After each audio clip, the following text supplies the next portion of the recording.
Tungkol sa kaligtasang ito, masusing nagsiyasat at nagsuri ang mga propetang nagpahayag tungkol sa kaloob na nakalaan sa inyo.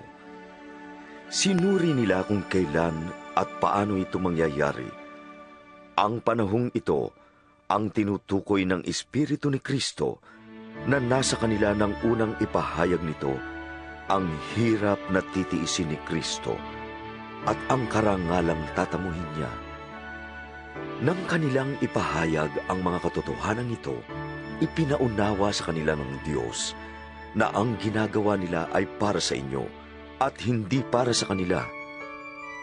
Ang mga katotohanan ito'y narinig ninyo ngayon sa mga nangangaral ng magandang balita ng Diyos sa kapangyarihan ng Espiritu Santo na sinugo sa kanila mula sa langit. Maging ang mga anghel sa langit ay nanabik na mauna